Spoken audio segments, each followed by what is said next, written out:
반갑습니다. 이야기하는 인간 호모 나렌스에 대해서 강의하게 된 경희대학교 국어국문학과 안승범 교수라고 합니다.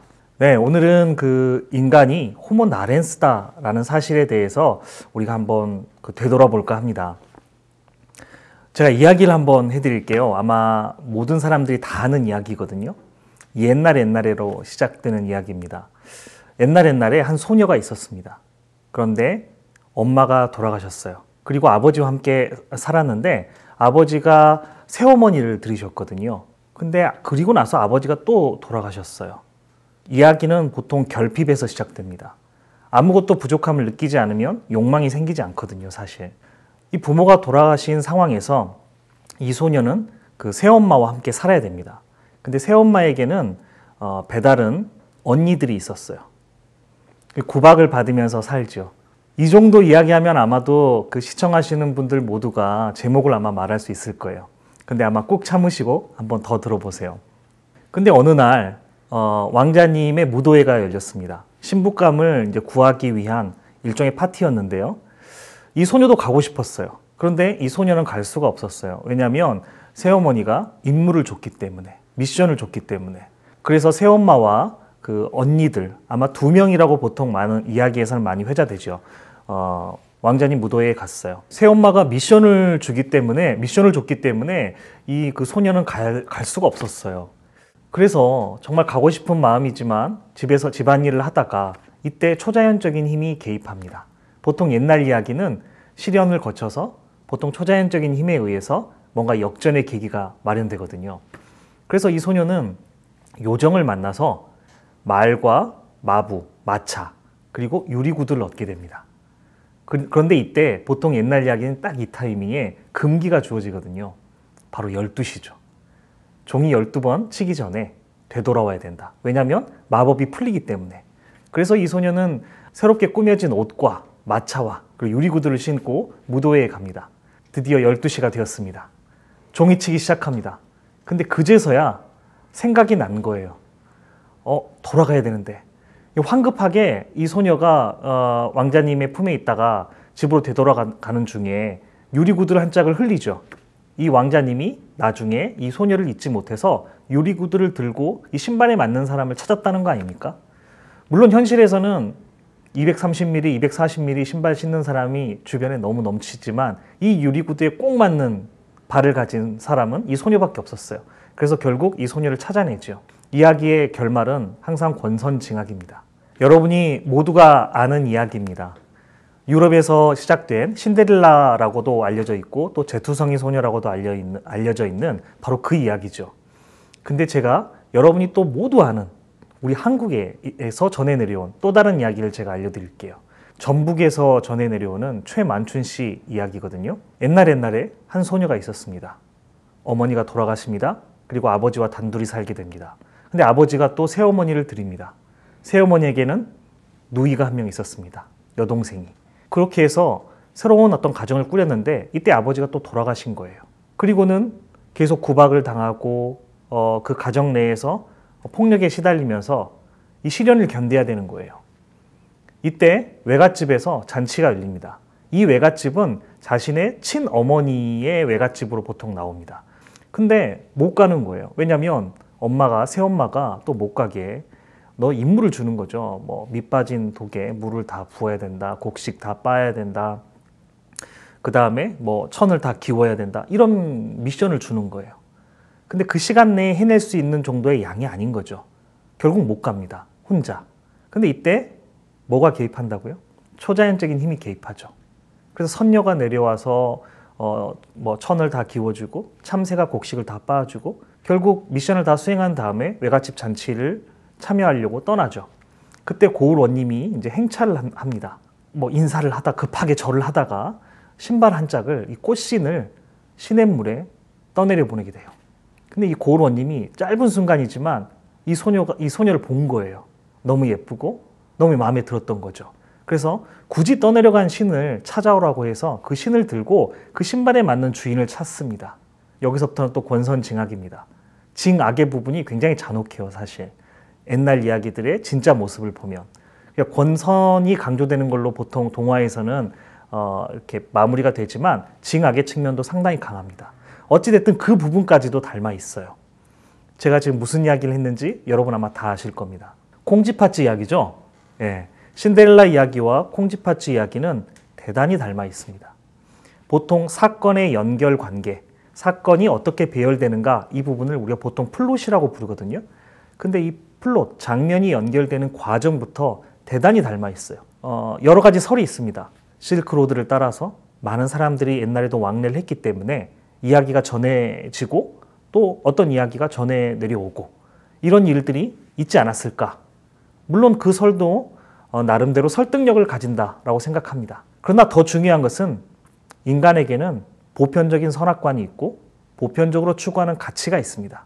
그리고 옳은 것에 대한 지향이 있어요. 민족과 인종, 지역, 국가의 경계를 넘어서 이야기에 대한 호호가 있는 거예요.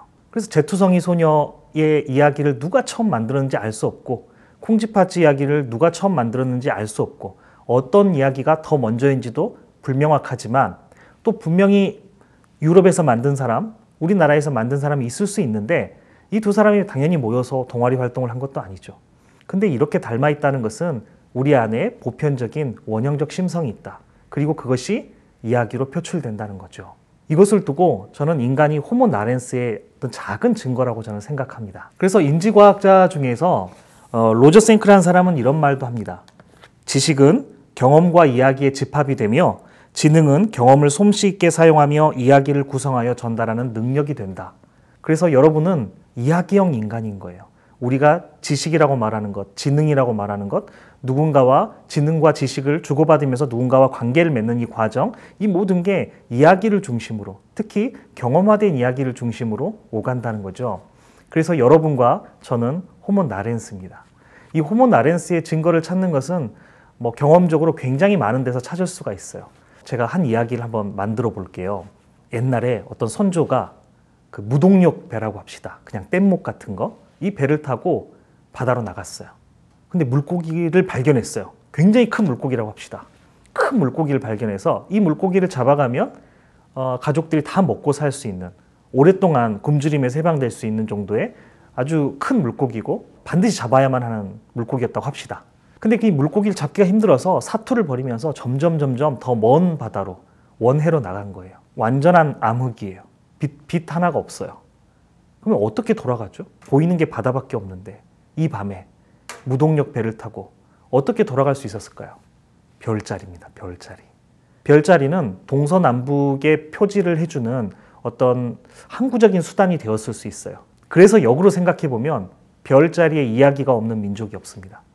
어느 지역, 어느 국가, 어느 민족, 어느 인종에게도 별자리에는 이야기가 있어요. 견우와 직녀가 7월 7석에 한번 만나고 은하수를 건너서 우리 이야기 다 알잖아요. 역사 이전 시대, 그러니까 인류의 문명의 발달 속도가 굉장히 느렸던 시대, 내가 배운 지식을 내 후손에게 물려줄 수 있는 어떤 합리적인 수단을 갖지 못한 시대에 이걸 보통 구술문화 시대라고 하죠. 그 시대의 이야기가 갖고 있는 효용 가치는 생각보다 훨씬 큰 겁니다. 지금 방금 말씀드린 이 별자리의 이야기를 씹는 것은 그와 연관지어 생각해 볼 수 있어요.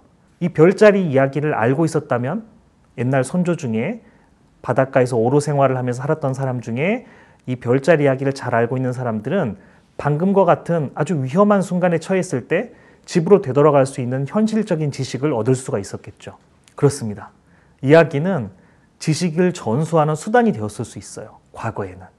간단합니다. 우리 해와 달이 된 오누이 이런 옛날 전래동화 같은 거 있죠. 그러면은 수수밭은 왜 붉지? 붉은색이지? 이런 생각 우리가 할 수 있잖아요. 그에 대한 물론 합리적인 답은 아니지만 그에 대한 답이 그 이야기 안에 있어요. 호랑이가 떨어져가지고 피가 이렇게 해서 설명을 해내는 거죠. 어떤 식으로든. 그러니까 그 안에 들어있는 해와 달이 그런 식으로 됐다라는 것이 과학적인 어떤 대답은 아닐지라도 그때 당시 사람들이 갖고 있는 어떤 의문에 답을 해줄 수 있는 어떤 창구가 이야기 안에 있었어요. 이야기는 지식을 전수하는 수단이 되었을 겁니다. 구술문화 시대에는 이야기가 그런 효용만 있었던 건 또 아니에요. 지금도 물론 마찬가지지만 저는 지금 영화 평론가이기 때문에 영화를 남들보다는 많이 보죠. 극장에 가서 봅니다. 근데 한 번은 이런 생각을 한 적이 있어요. 내가 영화를 보고 있는 게 아니라 저 스크린이 그 수많은 사람들을 보고 있는 것일 수도 있겠다. 반대로 생각하면 우리가 2시간이 넘는 시간을 캄캄한 곳에서 옆 사람과 대화도 하지 않고 스크린을 응시하고 있어요. 그렇게 견디기가 어려운 존재거든요. 근데 우리가 2시간 동안 그렇게 집중을 해요. 스크린은 2차원의 평면인데 거기에는 실제인 것 같은 삶이 지나가는 거예요.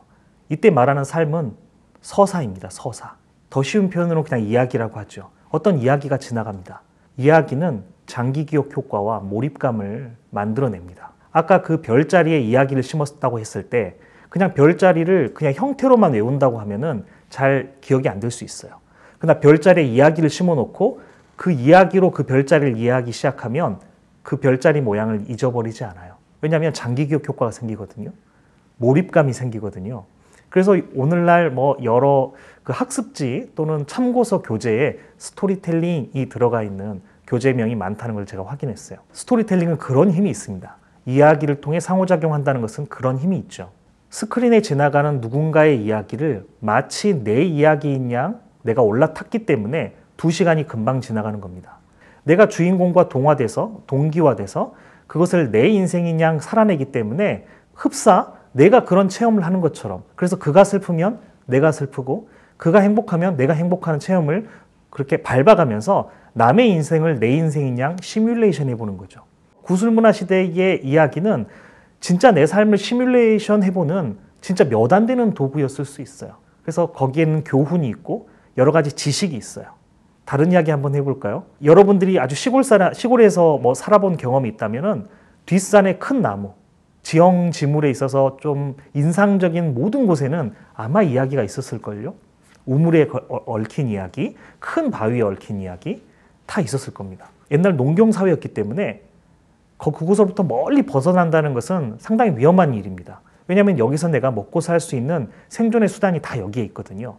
그래서 태어나서 죽기까지 많은 곳을 지금처럼 돌아다녔다고 생각하면 안 돼요. 옛날 사람들은 농경문화 안에서 자기가 태어난 곳에서 멀리 안 가보고 그냥 거기서 죽었을 확률이 높습니다. 그렇기 때문에 뒷산 넘어 저 멀리 갈 때에는 상당히 위험이 따랐죠. 그리고 다시 되돌아와야만 했어요. 그러니까 그런 중요한 지형지물에는 또 이야기가 있는 거예요. 그래서 저는 과거에 호모 나렌스로서 인간이 우리가 유전 형제를 갖듯이 이야기하는 인간으로 아주 오랜 세월을 인류가 살아왔다고 생각해요. 그럼 지금은 아닌가라고 묻고 싶습니다. 저는 지금도 인간이 이야기하는 인간이라고 생각해요. 물론 역사시대가 시작되면서 스토리텔링이 갖고 있는 그 힘이 조금 다른 양상으로, 뭐 정도가 약해졌다기보다는 다른 양상으로 발전했을 수는 있어요. 문학이라는 또는 연극이라는 이야기 매체가 탄생하면서 이야기가 예술화된 측면이 있죠. 인류 역사에서 아주 중요한 분기 중에 하나는 인쇄술의 발달이에요. 인쇄술이 발달하면서 어떤 일이 벌어지느냐, 뭐 유럽을 예로 들자면 그 전까지는 라틴어로 된 성경을 읽을 수 있느냐 없느냐가 식자층과 권력층과 그렇지 않은 사람들을 나누는 중요한 수단이 됐을 수 있습니다. 그런데 책이 많지 않기 때문에 그 권력을 가진 사람들은 그 권력 안에서 그 다음 세대로 계속 그 권력을 물려주기가 편했고요. 많은 사람들은 내가 가진 계급, 내가 권력을 쥐고 있지 못한 이 상태에 대해서 문제 제기를 못하는 상황에서 그것을 또 뭐 특별하게 불행이라고 생각하지 않는 상황 속에서 그렇게 살았을 확률이 큽니다. 그런데 인쇄술이 발명되면서부터는 지식에 대한 접근성이 굉장히 높아지죠. 그러니까 신분사회에 혼란이 오고요. 많은 예술들이 탄생하고요. 시민사회는 그렇게 형성되어 갑니다. 우리나라도 마찬가지예요. 한글이 창제되고 인쇄술이 발명되고 그 다음부터 신분사회에 동요가 오고 시민의 의식도 많이 성장하게 되죠. 제가 무슨 말씀을 드리려고 하냐면, 그러나 이야기예술은 양식화된 측면이 있다는 거죠. 그래서 과거 구술문화 시대처럼 스토리텔링이 인간에게 직접적인 어떤 힘으로 작용하지는 않았을 수도 있겠다라는 생각을 해봅니다. 그런데 인류 역사에서 아주 중요한 분기가 하나 또 있습니다. 그것은 디지털 사회로의 전환이라고 저는 생각해요. 디지털 사회로 전환되면서부터는 미디어가 분화되지 않습니까? 이것은 지식을 소비하는 데 있어서 이렇게 접근성이 높아지고 민주화가 일어나는 것뿐만 아니라 지식을 생산하는 데 있어서도 민주화가 일어납니다. 그리고 많은 사람들이 자기가 참여해서 완성되는 이야기 형태를 갖게 돼요. 그리고 온라인의 많은 공간들, 그리고 미디어 플랫폼들이 스토리를 주고받는 통로로서 작용하면서 인간이 또 한 번 스토리텔링형 인간이구나, 호모 나렌스구나 라는 것을 증명해 가기 시작합니다. 그래서 지금 여러분들은 호모 나렌스로 살고 있고, 과거의 구슬문화 시대에 그 호모 나렌스로 물려받았던 그런 이야기형 어떤 인간의 어떤 본질적인 모습들을 회복해 가고 있다고 저는 생각을 합니다. 혹시 여러분 킹덤 보셨나요? 네, 저는 킹덤 1, 2를 다 봤는데요. 기존의 TV 드라마나 케이블 드라마랑 다르다는 생각 혹시 해보셨나요? 저는 이제 서사를 공부하다 보니까 그 관점에서 한번 봤어요. 그랬더니 미시적인 약간의 변화들이 나타나고 있습니다. 우리가 알고 있는 안방극장의 TV 드라마, 연속극 형태의 TV 시리즈물 같은 경우는 호흡이 굉장히 길죠. 그리고 쇼트의 어떤 진행 속도, 씬의 전환 속도, 시퀀스의 전환 속도도 일정하고 굉장히 느린 편이에요. 특히 장르적으로 사극 같은 경우는 더 그렇죠. 우리가 알고 있는 킹덤은 사극이지만 또 미스터리 장르이기도 하고 약간 호러의 소재도 같이 있죠. 우리가 알고 있는 TV 드라마 사극과는 훨씬 다른 속도감을 갖고 있어요. 그리고 플롯 진행도 다릅니다. 우리가 메인 플롯이 있다고 합시다. 이 메인 플롯은 나 어저께 그 회차 안 봤어, 이야기 좀 해줘 라고 하면 우리가 막 줄거리 설명하지 않습니까? 그럼 보통 이 메인 플롯을 따라서 설명하기 마련이에요. 굵직굵직한 사건들이고 그게 인과적으로 연결돼 있는데, 주변부의 플롯들은 별로 중요치 않기 때문에 주변부적인 것은 줄거리를 말하라고 할 때 생략되기 마련이에요. 근데 우리가 알고 있듯이 한국의 드라마들, 많은 그 안방극장의 드라마들은 주인공이 한두 명이 아닙니다. 물론 남녀 뭐 주인공이 있을 수 있는데 그들의 가족, 그들의 아버지, 어머니, 할아버지, 할머니 뭐 다 주변부의 사연이 다 있고요. 어떤 회차는 그 주변부의 플롯을 따라가기도 합니다. 그래서 메인 플롯과 서브 플롯들이 이렇게 교차하면서 그 여러 가지 두꺼운 형태의 이야기 진행이 이루어지는데, 넷플릭스의 드라마는 메인 플롯을 중심으로 해서 굉장히 긴박감 있게 아주 빠르게 진행됩니다. 서브 플롯이 없다는 게 아니라 서브 플롯과 이렇게 교차되는 지점들이 안방극장과는 확연히 다릅니다. 자, 그럼 이제 넷플릭스는 무엇인가? 미디어로 한번 넘어가 볼까요? 넷플릭스 미디어는 몇 가지 특성이 있습니다. 작년을 기준으로 했을 때 200여 개국에 지금 이 넷플릭스가 들어갔고요. 1억 7천만 명 이상의 구독자가 있습니다. 이 넷플릭스는 새로운 이야기의 형태를 지금 만들어가고 있다고 생각해요. 넷플릭스만의 추천 알고리즘이 있죠. 이것은 개인의 맞춤형으로 콘텐츠를 만들어내고요. 오리지널 TV 시리즈는 각 국가의 그 시청 형태, 그 국가가 갖고 있는 드라마 형태들에 대한 빅데이터 분석을 통해서 진출을 하는 것으로 알고 있습니다. 근데 더 중요한 것은 이 넷플릭스는 엔스크린 전략을 쓰죠. 인터넷으로 연결되는 모든 기기에서 볼 수가 있어요. 스마트폰으로도 볼 수 있고요. PC에서도 볼 수 있고요. 여러분이 알고 있는 어떤 게임 콘솔에서 볼 수도 있습니다. 내가 지금 전철을 타고 출근을 하고 있는 사람이에요. 그러면 그 상황에 맞게끔, 그 맥락에 맞게끔 내가 시청을 할 수가 있어요. 내가 끊어볼 수 있고요. 내가 보고 싶은 시간에 물론 볼 수 있습니다. 그래서 몰아보기 형태가 나타나기도 하고요. 내가 그 이야기의 속도라든지 리듬이라든지 빈도를 조절할 수 있어요. 거기에 맞게 서사가 변화하는 겁니다. 저는 이것을 아주 크게 조망하면 호모 나렌스로서 인간이 이야기를 접하는 방식과 좋아하는 이야기에 호감을 갖는 방식들이 진화하고 있다, 이렇게 생각됩니다. 인간이 이야기를 주고받을 수 있는 통로, 미디어가 분화하고 플랫폼이 바뀌어가면 바뀌어갈수록 그 이야기 예술의 양식과 형태도 바뀌어갈 겁니다. 왜냐하면 호모 나렌스로서 우리가 요구하는 이야기, 요청하는 이야기 형태가 달라지기 때문입니다. 여러분은 호모 나렌스입니까? 여러분만의 즐거운 이야기, 여러분이 좋아하는 이야기를 찾아서 여러분의 인생을 즐겨가시기 바랍니다. 강의는 여기서 마치겠습니다.